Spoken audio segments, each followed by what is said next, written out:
We're talking about diets today, but more importantly, as an exercise to help us get to know our bodies better. Whether you're enrolling in a program or going it alone, there are some invisible solutions that we could be tapping into to help us cope with overeating. Joining us is Cyndi Dale, Master Energy Healer and author of Chakras, Food, and You. Good to see you again.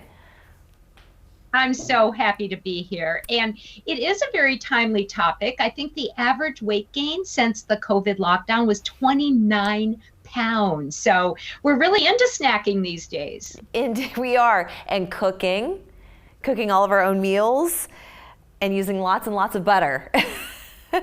Experimenting, trying new recipes. That's right. Well, first of all, can you tell everybody what a chakra is?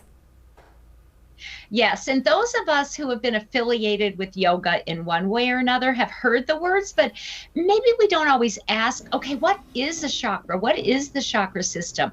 A chakra is a subtle energy center. And we know we have physical organs, our liver, our heart, and a chakra is similar, except it's invisible. We can see chakras, however, with different kinds of equipment that we would use like an x-ray to see a physical organ.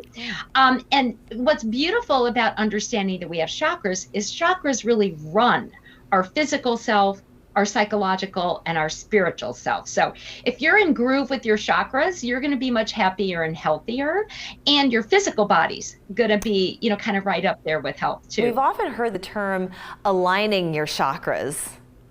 What does that mean exactly? I know it's a really good term because most of the chakras actually emanate from the center of the spine. So when you think about your spine, it's vertical. And when your chakras are aligned, they're in good form up and down, which actually will help you maintain your, kind of your basic function. It keeps your body really healthy. It keeps electricity and the chemistry of your body, moving the way it's supposed to inside of you. So when you align your chakras, you're kind of aligning your life spiritually, but also materially, physically as well. Interesting. Okay, so you mentioned the spine. Where else in the body are chakras located? How many chakras do we all have? Well, I work with the 12 chakra system, and I actually created it several years ago in my first book because when I was a kid, I could see chakras.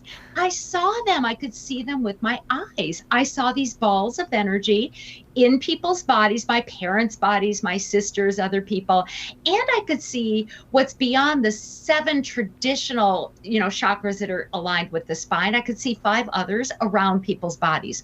So when I got old enough to A, figure out they were chakras, and B, do something with that knowledge, I put all that information in a book and created, or really just sort of revealed, I think, the 12 chakra system. That's interesting. It's really fun to work with 12 because who's to say we stop at the skin? We already know we don't. We're always aware of what's around us. Right. If somebody's going to be calling. So this gives us permission to know that we're so much bigger than the body. Right. Okay. So in the spine, can you name a couple other places where a chakra is located?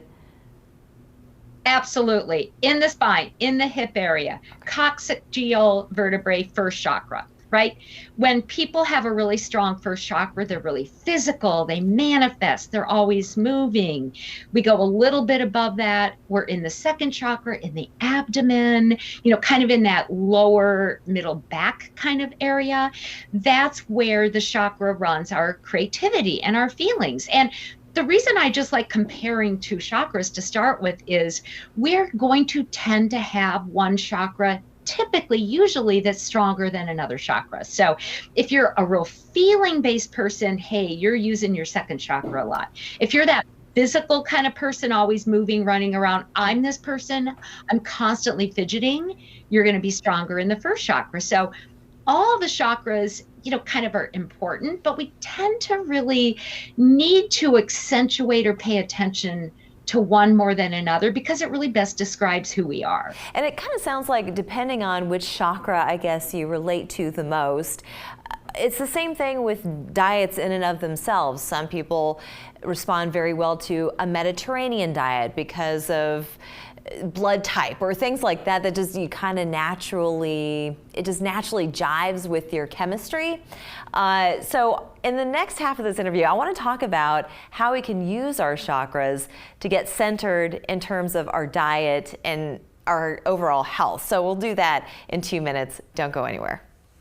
Welcome back. We are here with Cyndi Dale. She is a master energy healer and the author of Chakras, Food, and You. We've been identifying some chakras that we possess, and you were just telling us that each one of us uses our chakras in a different way. We lean on others more than some of the other chakras that we have in our bodies. But how do we then home in on where to find that alignment and relate it to how we eat, how we feed our bodies? So it's good to first get a sense of which chakra is probably the most important, or which couple of them are the most important to support you in being who you are. For instance, one of my sons is in media, public relations. He's super smart. You know which chakra he uses? It's the third chakra. It's in the solar plexus area. It's yellow in color, and it's for thinkers and really structured, kind of power movers, which describes him. So he needs to keep that one healthy. He needs to eat, actually, for the endocrine gland it's associated with, because each chakra has a primary endocrine gland.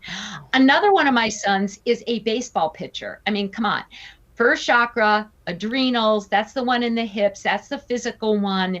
And, we stoke our adrenals different than our pancreas. So he's got to constantly eat, which he does, right?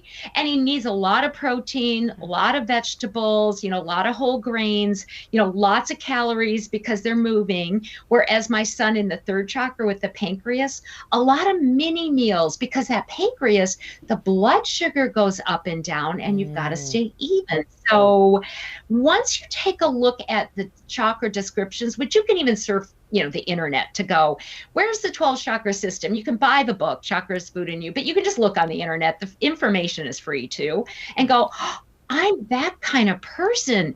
There's my gland. I need to support it. This is who I am.